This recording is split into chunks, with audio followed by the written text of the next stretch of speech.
Galio locking for Tinones, kind of comboing with that dive identity, and DFM taking a very safe bot laner, knowing that there is a lot of dive coming their way. Tristana has been on the fringe of the meta, but every time I see it, it's taken in good situations where you have the ability to kind of kite out melee comps and then re-engage and jump back in. Very strong lane phase as well, with a lot of all-in threat if you're able to make it through kind of any over-aggressive matchups. But even then, I really like the Tristana pick here.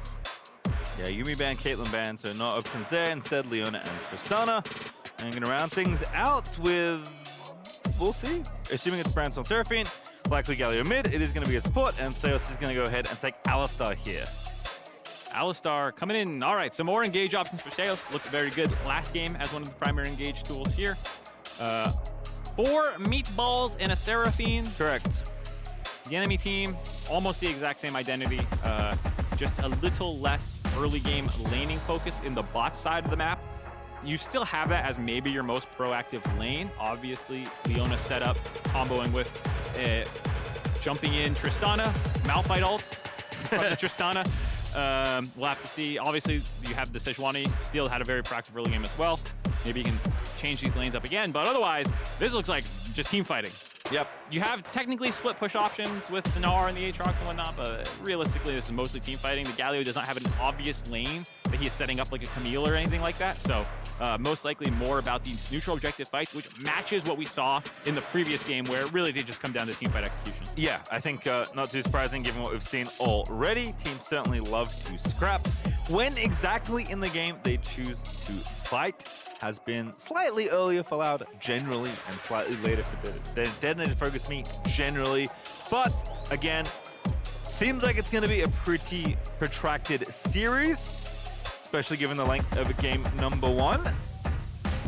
So we'll see how things shuffle around. Croc is the other person. I guess we kind of shuffled roles around a little bit here in this game. I think for Detonation Focus Me, their comp is largely the same this time around, with bottom lane just having some like aesthetic changes. It's, Udapon on a late game-ish marksman. Croc, Hecarim versus Maokai and Tinones on Galio versus Akali is very different. Very, very different for Loud. Yes, the DFM comp largely plays the same way. Loud does still mostly focus on team fighting. You do have a lot of backline dive, which is kind of how their previous comp played, but the champions themselves extremely different, and no bot lane for Brance to just kind of drop an MF ult. And as a reminder, feel free to link your League account with Prime Gaming. You can receive free in-game content and scoop up them digital goods. Always some good stuff you can pick up for free. Digital goods? How many digital goods have you gotten? I heard there's been good digital goods so far. Good drops. I scoop up goods relatively frequently. In fact, actually when I get home, I'll do it, because then I'll remember. This is why things like this are important, so I can be reminded. Everyone tweet at Pastry Time and tell him, don't forget your digital goods. Yeah, actually, please do that. I will accept your don't forget your digital goods tweets with open arms, as Udapon has quite a stylish emote here, being flashed in front of the enemy duo lane. Oh, the kaboom from Seos. That's good. There's some panache behind that one. Yeah, obviously giving a shout out to the most infamous game Brazil has probably ever played in League of Legends on the global stage, destroying, I believe it was Alliance's hopes and dreams. It was.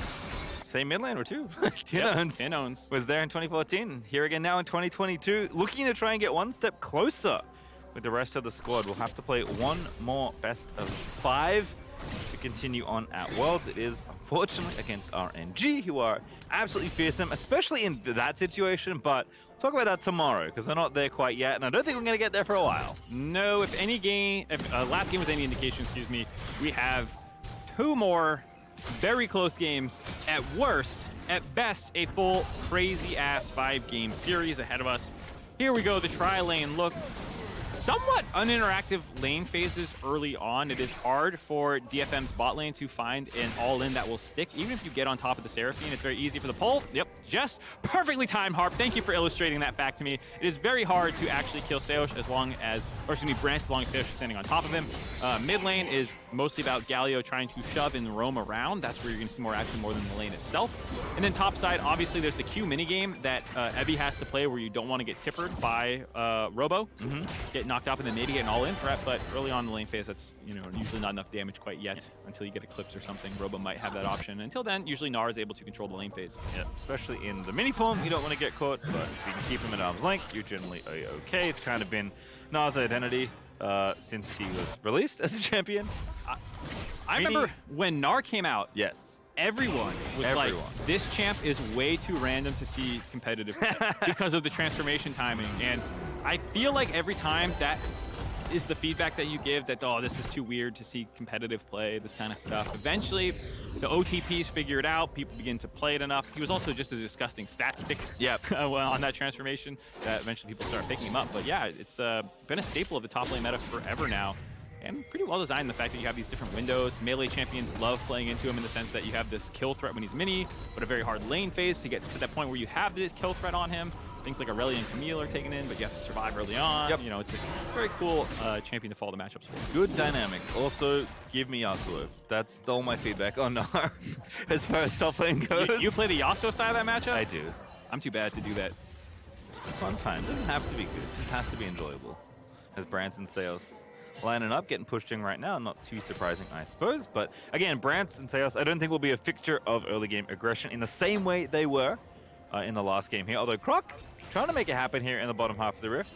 At least dipping down, making sure there's no enemy jungler in sight. But we know, and you all know at home, that Steel is pathing towards the top half of the Rift. So he's not going to be anywhere near the bottom lane. And I think the pace of play is going to continue for most of this laning phase, unless there's some oopsies made in individual plays. Yeah, definitely the case. I think Loud power spikes right at 6 with playmaking a little bit harder. Galio and Hecarim, obviously, if you can get a devastating charge in behind people or onslaught, whatever abilities are called, combo with the Galio ultimate on top. I know QWER, go in there. And actually, you know what? I was watching one of those quizzes that get done about ability names. Hold on, I don't have time to talk about it. We're getting some scrapping. Seos in trouble. Once again, I say they wouldn't go aggressive, but perhaps I'm a liar, not intentional, but Yutapon could be the target, does have his flash, doesn't have his cleanse, turn our attention on the half. Good little sidestep there to not get rooted up by the incoming double cast Seraphine E, or A-OK on the Detonation Focus Me side. You can see how difficult it is for Loud to actually make plays happen. That was Seos committing his flash to get on top of Yutapon there, but a very easy cleanse jump back, gets on the other side of Hecarim, and with no ult available, like I was saying, it's actually very difficult to get the knockback on the right side if the enemy's ready for it. Even at 6, of course, there'll be the self-healing for Tristana's ultimate, but at least with this tempo, you can see Croc trying to get some counter-jungling in here. Oh, that's brutal. Steel got it, even though he didn't have smite. Croc smited it just barely the wrong way. And Steel gonna go ahead and take that, which is pretty amusing. Steel there popping back though, gonna take his control ward out.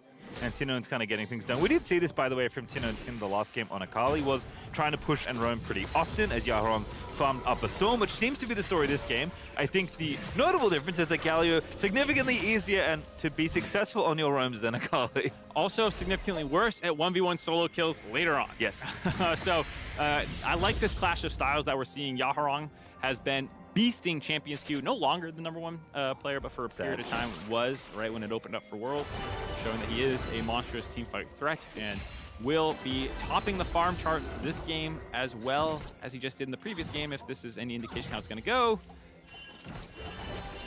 Looks like the potential 3v3 in the river here. Battle Crab, no. Battle in the bottom lane instead. Croc gonna start it off onto Steel. Again, no flash for the Alistar. Makes him both a big target and tough to be a big threat. So Loud gonna have to leave together and try and get this crab perhaps. Steel's looking to try and yoink it away. Smite fight living rent-free in his enemy's head. Let's see if he can do it. Croc this time, the only one with Smite, figures it out. Yeah, much easier to get the Smite secure when your enemy doesn't have it. I think that happened with the Raptor, and I do want it to happen again. But Croc, though, riding the ship, Mental back in form. What were you on about with trivia shows? I was very curious, actually. Oh, just that most pro players are terrible with ability names. That doesn't surprise me at all. Like that, you know. A lot of them never even consider it. Same with me, sadly, as a caster. I knew better than they did, and I didn't think I was going to do that well when I was playing for long. The other thing I was looking up recently was the head-to-head between Japan and Brazil. Ooh. Despite a fair amount of tournaments, they've only played 10 times overall. CB LOL winning the head-to-head right now, 6-4 over Japan, as we see. Let's see if anything happens here. They're trying to get back onto the Yutapon, doesn't get the double pull. Oh, no ulti, no flash, and I don't think much hope left here for Seos. Does get the punt out onto Yutapon, but first blood all the same as Brant. Stunned up and in trouble, but here comes the level 6 Hecarim to try and make the difference. Should be an easy counter kill, and indeed will be. Alrighty, Croc covering the bot lane play. I liked it from DFM, trying to get aggressive onto the bot side, punish Sales for having no ultimate down there, and they do get the kill, but it took a little bit too long. Gave Croc enough time to get in there, get his first kill. Hecarim completed the movement speed of the lucidity boost right away, helped him get in range for that. Means Herald though for Detonation Focus Me should be an easy take and will be. Every plenty of control top, plenty of control mid for Yaharon. And we'll go ahead snag that up as Croc continues to get ahead. And honestly, if anyone was going to want gold early on, it is kind of this Hecarim. He is very happy to get that first blood. We'll see if he goes more carry-oriented. It's been very much, like I said, the topic of conversation online for quite a bit now. We've seen the Zon build. People don't like that full tank Chemtech option. We'll see if they go something else here. Whoa. Heavy Mega now. This should be a sitter, and indeed will be. It's plenty of people in the mid lane. Make it 4 for Detonation Focus Me, and 0 left allowed in the jungle. That was not a very respectful attempt there. You just gave up complete top side of the map over to DFM. When you found that kill in the bot side, they went top. You heard the Rift Herald go down. You have to know that they're probably in the area there. Just been a red buff steal, and Croc did not try and scout it out with the team, didn't wait for any backup to come, and as a result gets dropped. The Rift Herald instantly getting used mid to funnel some more gold into Yaharong right out the gate.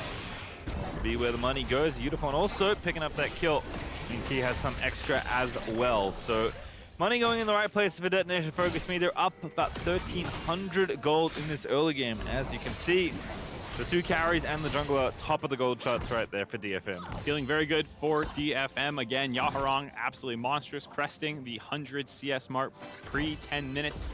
Only one in the game close, the rest hovering around 80.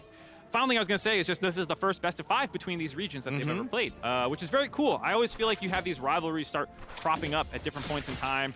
For a while, I forget who it was. It was TCL and someone else had a big rivalry.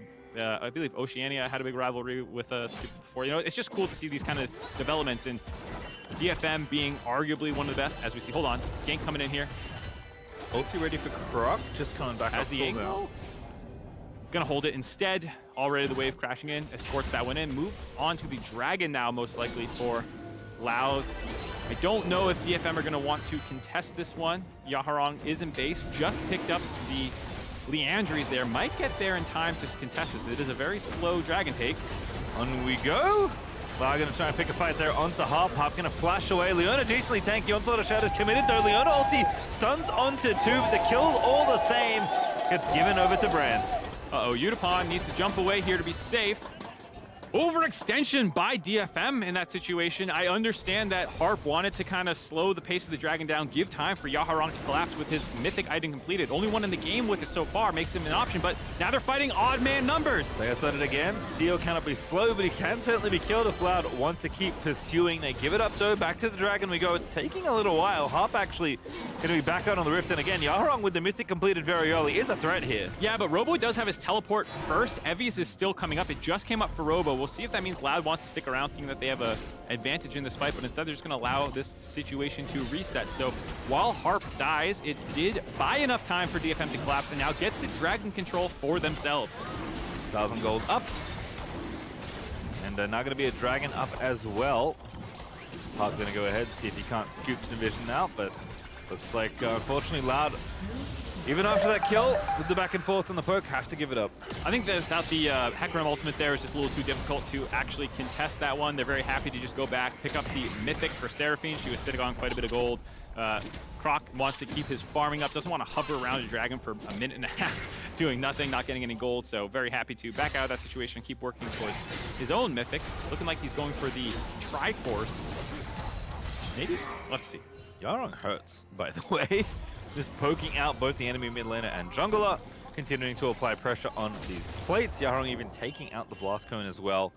So just continuing to deal as much siege damage as he can as Yutapon revisits bot side. Has his Kraken Slayer done nice and early. As you mentioned, Brant also with his mythic done. So bot lane carries feeling just fine on both sides, but Detonation Focus Me feels like they're building up a pretty nice mid-game lead here. Yeah, the fact that they already have 3 turret plates broken mid, Yaharong is pretty fed. 5,000 gold almost. 1,000 up the next closest on the enemy team. Trying to get him killed. Oh, everyone goes over the top. Seos actually joining over after the Emperor's Divide, but ulti out of Tinones is not going to get a knockup because Yaharong flashes away. Harp now re-engaging. Good little sidestep down there for Seos dodge. Zipper can't dodge the Zenith play, and that's going to be a kill for Steel as a result. Follows up with the ulti out of Sedge, but no one getting frozen in place this time long enough to get a second kill. Smothering gameplay by DFM there. Well played by Yaharong to shove him over the wall and then get the follow after with his own shuffle. Galio tried to collapse, but just not enough peel available. DFM get that kill. They also had shove in bot lane, collapsing first. Much harder for Seraphine to kind of follow these plays. And kind of to your point in draft, before we started this game, obviously Loud getting picked off a little bit in the side lanes, losing some of these exchanges. Loud do need to play mostly 5v5, or at least 4v4, to get things going with this comp. Have not been doing it in this early game. It's been just kind of some scrappy skirmishes here and there. Yeah, some ganks, some skirmishes. I feel like based on what we saw the last game, 1 to 2,000 gold leads don't mean that much. Yeah. Evi is able to get out of that one, but it does feel like at any moment a team fight could suddenly go their way. Seos finds a big flank. Robo pops off in the side lane again. Here we'll see that kill. Nice idea trying to get the Hex Flash. I think he wanted to have Yaharong face check him and then instantly get the pulled headbutt, but had to commit the headbutt pulled combo instead to actually get on top of him. Yaharong able to flash out of the Galio ultimate, and then here Harp on the first move just a little bit closer. Able to focus him down when that Alistar ultimate times out. Steel as well just saying, hey, get out of here. Pushing him back. Not afraid to press the ulti button, which you always like to see. Has the Mythic done as well. So 2 minutes till the next dragon is up. As you can see, it's 4 turret plates to 1. Most of that gold again with the Rift Herald popped mid by Steel earlier. Going to Yaharong is continuing to scale up in this game. But as you mentioned, given the pace, given what we've seen so far, just in the opening game, it doesn't feel like a few thousand gold, which is where Detonation Focus Me find themselves, is enough of a lead to make a big enough dent in the early game. Croc starting up this Herald here as Robo's going to spot Steel. Robo forcing Steel out of his own jungle, saying, hey, get away from that Rift Herald. It's our team's. We'll see if they want to contest. It doesn't look like they want to. Very happy to have Yutapon just farming plates on their own down the bot side of the map. So Loud should get this uncontested while they funnel gold into the Tristana, who's already fairly far ahead. I don't know how many of the turret plates bot he got, at least 3 of them. And now they're going to grab bot turret. Pretty nice there as Herald does get taken off. But Detonation Focus Me growing that gold lead closer to 3k now. So just 1,000 after I last mentioned it. As bottom side, Brant's in trouble. Seraphine, not that easy to defend on your own. And Yutapon with a stylish cleanse to finish off the kill, even through Encore. As Robo now going to be the target. Harp going in, but a little too aggressive. Robo going to find the punish. Here's Croc. Croc now zooming on in. Onslaught of Shadows popped. Oh, he still followed over the wall. Very nicely done onto Yutapon. And now Seos in there as well. Finds the trample stun. Evie about to transform. But the little Gnar that could is going to try and get away. Even the big Gnar that could may not be able to, as there's the Hecarim charging on in. Tower there is ready for Evie, but the chain is going to find that kill for Croc. Alrighty, Loud punished the aggression by DFM. It was a first kill onto Brant. That worked out quite well, but Robo's TP came in, and they did not have enough resources left to finish off this Aatrox, who has gone Gore Drinker, very tanky in these scraps. Able to survive that and then give time for the rest of Croc's teleport with the empowered recall of Rift Herald to get down there in time. Also finish off Stridebreaker. I saw the pickaxe, which made me think, okay, probably not going the Triforce, but I feel like we haven't seen it yet. I could be wrong, but I don't think we've seen it. I was hoping to finally see a Triforce Hecarim. Not the case. Robo instead going to do battle with Steel, but there are friends on the way for Detonation Focus Me. Yaharong looking for a little bit of extra gold. Doesn't leave his lane often. Will happily leave it for a kill here, and indeed will be gifted one by his teammates. Robo giveth and Robo taketh. Gave that kill back after a very nice collapse by him in this play right here. Nice commit. I love just the flash EQ ultimate. Finish him off. Blown up here. And then when Robo comes in, then you get the buffer W out of here and their own teleport coming in. It looks good, but Harp has no defensive cooldowns left up. So just blown up there without his W on, and now Croc shows up for this 2v2. Ultimate still available. Seos as well, collapsing from the side before Yaharong can get there. Means that there's no way for them to actually win out on this play, and it's a long chase down sequence to finish off Evie. Absolutely savage Hecarim combo there, by the way, finding himself over the wall to follow the flash of Yutapon as Evie did everything he could to live. Unfortunately was not enough as Brant's still talking from the fountain. You love to see it. I love that mentality. Yeah, I just got killed, but look, my team's here to back me up. Come for me again. See what happens. And that Detonation Focus Me still almost 3,000 gold ahead, but Tino's going to cut that down to size, taking out Loud's first turret of this game.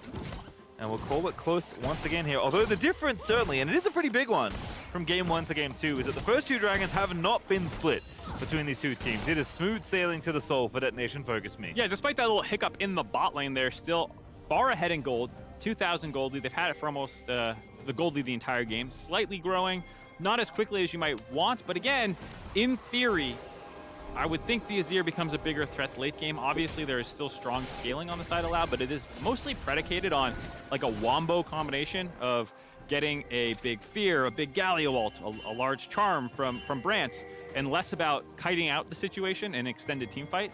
That should go DFM's way, but I said that last game, and that was not how that game went. Let's see if Loud can find the wombination necessary. Wombination. To take out Detonation Focus Me. Have been very tenacious with their team fighting as Loud take over the enemy jungle here. Evie is the target. Meganar, tricky to get, but no flash, has the ulti though. The CC's there, 3 into the wall for the stun. But Tino and Tira as well. Good flash over the wall, but the stun is very quick out of half, I have to think. And now the damage is there, but Robo actually going to find the first kill. The TP coming on in, but they peel back. Tino gets his way out of there. Yaharon going to force the bait away, but Unibon going absolutely off, and now they're pinted between Detonation Focus Be's two different carries. Yaharon and Unibon looking to feast upon their enemies. The Unibon finds a double, and Yaharon tidies up the third. I thought for sure that fight was going to go Loud's way. It was initially such a nice collapse, a monstrous ultimate by Brance, but they never finished off the turret behind them, which gave them a really awkward angle to kite out. Yaharon also teleported there, and then you're sandwiched between this Tristana and Azir, neither one of them being the ones that were dropped by Loud. Answered back by DFM, able to find a number of kills there. Gold lead growing even further now, and 4 kills onto Yutapon, looking much better than the Caitlyn game. Yeah. Both Yaharon and Yutapon looking good here as we watch this fight again. I thought Evie was not the one you wanted to pick off, but Loud certainly proved me wrong at the start of this. Yeah, I love the initial 3-man knockback there. Everyone has to commit to kill him, though, and this was a nice stun by Harp, delaying the taunt by the Galio, buying a little bit more time for this team, which is critically what they needed. It wasn't even the teleport, actually, that Yaharon came in on. Came in on that minion. Ballsy teleport to also then shove them all underneath the turret, bait this out even longer. And now, where do you go? You can't run up the lane. We're fighting again. Yeah, well, kind of looks like the same situation, but Croc gonna have to kite his way out. Sniped out by the Solar Flare, and Unipon's on a killing spree, looking to hop in for more. Robo gonna get stunned up by the Sedge, and it is starting to fall apart for Loud here as Detonation Focus Me want to equalize in the series, and Evie will find a second kill. And there's more. The Encore out onto Seos. Through Seos, I should say. Sorry, onto Yaharong as the target, of course, but Yaharong lives, and that is bad, bad news for the Brazilians as Yaharong on a rampage. Unipon zooming in, and it's looking like an ace. Brant's the only one left alive. DFM bouncing back in game 2. They win the fight in the bot lane. Immediately afterwards, pick another skirmish in the top side, breaking the battle lines of Loud, who want that very coordinated attack. When it gets scrappy, you start getting these Yutapon resets. He's now 5-2-2. Yaharong 5-0-3. They're going to grab the Baron on the back end of that. This looks like a very clean win coming their way. Spicy little replay here again. Loud is trying to clear vision, and they are not allowed. A lot of the ults, I don't think we're back up quite yet. The ultimate from Brance here was not available. Crocs came up, but he used it defensively, ended up in the pit, still flanked by the rest of the team. So sticky. The side of DFM is when they start getting resets, they keep chasing you down. Yutapon able to get that kill. Here, they're like, all right, well, we got to get something back, because otherwise this Baron's going to go down. So I do think going here made sense if they could blow up Yaharon, but they just don't have enough damage with Tinones, Brance, and Seosh there. So he's able to stay alive during that one. That allows this chase down for DFM to collapse from the people on the top side. Those 2 kills also going over to Yaharong. That Banshee's Veil picked up early was coming up big again. Yeah, Yutapon also got flash at the end of that out of Brant as well. Might have gotten the kill, actually. Explosive Charge and Buster Shot doing a pretty significant chunk of damage, especially to the squishy Seraphine. So Detonation Focus Me. Red Bull Baron power play looking pretty nice already, plus 1,600 and counting as they're looking to try and end this game a bit earlier than the last one. It's looking a little cleaner. I was saying I didn't trust the 2,000 gold lead based off game 1, but DFM showing that they have recovered. This is how group stage went for them, to be fair. They got slammed by Loud on day 1, I believe it was. Getting absolutely exploded. Fastest game of the day that was. And now, same thing happens. Loud wins game 1. Much scrappier than that situation, but showing that they can adapt. They have so much experience on this roster for DFM. They have been together forever, and they're showing that they have what it takes in the best of 5. Right, well, Detonation focus me, pushing 2 lanes with the Baron up creeps. Still a minute 20 left, so a long protracted siege here as they're trying to find something, but the damage is absolutely disgusting out of Yaharong and Yutapon. Looking to break open some things here. Seos almost burning down even an Alistar ulti to Leandries. Yeah, Yaharong not able to get the kill. Gives Loud the ability to head back into base and heal up. They will lose an inhibitor for it, but critically no one is dead, meaning that they cannot finish this game off. Ooh, teleport flank coming in. Ooh, Robo, very ambitious play. Tinon's gonna join you, but maybe just gonna feed an extra one over. It's buy one, get one free. Here for Detonation, focus me, but the shutdown is found onto Yutapon. How did Croc locate that angle? The Brazilians just keep on doing it. They're so tenacious, they're so chaotic. Are you kidding me? Just when I'm ramping up for DFM saying they have this game, Loud are not going to go quietly. They find that TP flank and the Galio combo with Robo, giving them the ability to blow up Yutapon while the rest of the team collapses. Gonna stop this dragon stacking from DFM critically. Get a big influx of gold going back in their pocket. This TP flank by Robo, DFM saw it coming. That's why they backed off that inhibitor. They're saying, all right, let's hunt this guy down, but the collapse available because of the Galio. Hecarim come flying in as well. This big taunt onto Yutapon, easily focused down here while the rest of the team closes in on him. And then the backline is surprisingly tanky for Robo with that Gore Drinker, as well as just Galio inherently. Yaharong does not quite have the damage to 1v3 that situation, and they're able to collapse in time. All right, I'm going to stop doubting Robo in mid to late game situations. How about that? New rule for this series. I don't know how far behind he needs to be to not be able to win team fights for his team. That was another monstrous backline access play for him. I'm not well versed enough in the Brazilian community to know if that is just a thing that Robo is known to do. But if it isn't, I'd love to make it one. In That's CB, the Robo moment if I've ever seen one. There's been a lot of talk about this team where Brance came in, this split, the young rookie in summer, making the run. Oh, Tinones, we didn't say that, don't worry about it. It's only Azonia, it's not a broken stopwatch. The crowd loves it. Oh boy. So Brance in the playoff run stepped up massively for this team. I believe they were 4th in the regular season, then made that run in playoffs to represent Brazil at Worlds here. But during that time, Brance got a lot of attention. It was an 80 carry meta, and people were very excited about this young kid popping off. But a lot of people would argue that it was Robo and Tinones, the veterans on the team, who did a lot of the carrying, especially in the regular season, to put them in a position. And you can see it here a little bit today. Yes, Brance is very good. Yes, he can have pop-off moments, but the core of the team is a lot on Robo, especially carrying after multiple Worlds appearances. All right, well, no Baron, but still the siege starting for Detonation Focus. He's still up like 6K. So did throw away, well, actually, I would say not even throw, did lose some of their lead to Loud's great play and Robo's very ambitious but successful teleport. But we're resetting here, minute 20 till Baron. Next Dragon's up in 3 minutes. We've stopped the quick soul. We're trying to look for picks here in our own jungles. Detonation Focus Me continue to sit in there and try and bait Loud in, but Loud not overcommitting here. This is a game where DFM got enough of a lead through that early and mid game that you can have an oopsie like that. Last game, it was back and forth the whole time. You couldn't really afford a big mistake like that. Here, they have built up enough of a buffer that they're still in pretty good control of this game. It's just delayed what felt like the game being over at 30 minutes. The fact that Loud protected the inhibitor, they stopped the dragon stacking. Yes, it's going to be very difficult for them still. DFM will have priority in mid lane and pretty much every lane to go ahead and fall back to dragons or barons as they come up. We'll see how much DFM wants to bait this objective. I would like to see them continue to play aggressive. We talked about them playing slow, not in terms of game time, but in terms of pace of game. I want them to keep it up because, yes, that was a sick flank by Loud, but you do have the tools to get on top of this Baron, force it down, force Croc to be ulting into the pit for, contesting the objective versus going for kills. And that is a huge cooldown to have to spend in that way. Now, I would like to see DFM keep their foot on the gas pedal here when the Baron spawns in 10 seconds. I will say, though, I think the one thing I would never want to give a team like Loud from what we've seen in their play is a Baron int? Momentum. Oh. Definitely don't want to int the Baron away. That one's certainly true. But I feel like as soon as this team's like, wait a second, we can do it, they really start feeling themselves. They're definitely a team that feels that they play to the crowd. Love being on stage as Brance maybe going to get slow but not stunned, and here's the counter engage, but Loud not going to overcommit. Teleports in, ulti finds a Robo, but he dashes out to safety. Tinone's here, maybe lying in wait.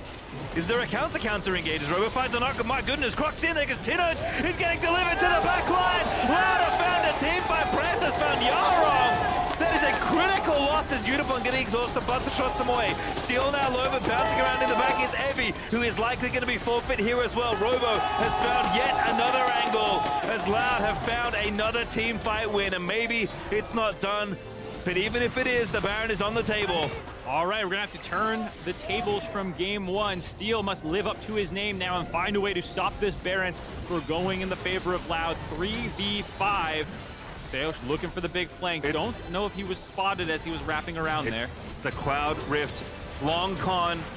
Wraparound situation. This has to be a turn and burn. I don't think they want to commit to the Baron. They're trying to bait them in a little bit longer. Unipon's the target!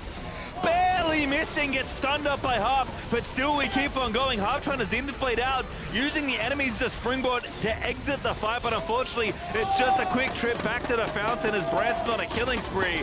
On the wrong side of the map. Steel is going to stun them, maybe just going to fight straight through the front. Yaharong is back here, he's teleported through. Uniform's still alive, the carries are still alive.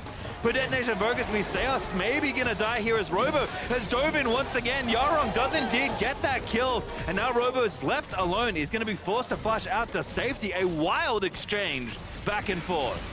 DFM survived what could have been an absolutely deadly situation. I believe Harp had a critical stun on Seos right when he went into combo onto Udapon, allowed that chase down sequence, and on the tail end of that, this teleport? This is a teleport to hopefully save the game, but no chance. Baron down for DFM, and now Robo's on the wrong side of the map. I said I wouldn't doubt Robo. Goes into stasis, here comes Brand, so we have an encore, yes we do.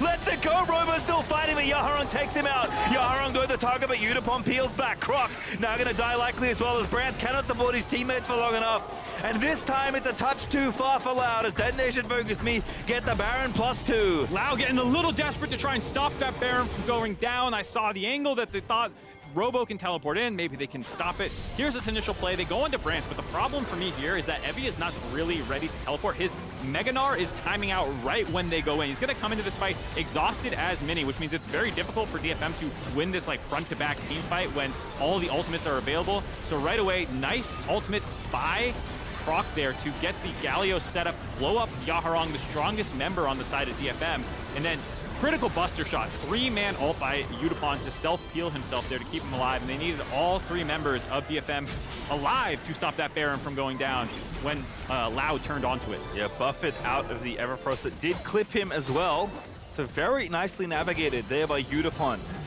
to keep this game still up in favor of Detonation Focus. Once again, we're back with Baron. Once again, we're up a very significant amount of gold, but again, the game is dragging on, and I'm starting to feel like the gold doesn't matter as much as I think it does. It matters in the sense of like, yeah, you have priority, yeah, you have a little bit more stats to hit your enemy with, but it does feel like at any moment, Loud can find a team fight here. If they can get onto Yaharong, just broke the Banshee's Veil, we'll have a timing window now.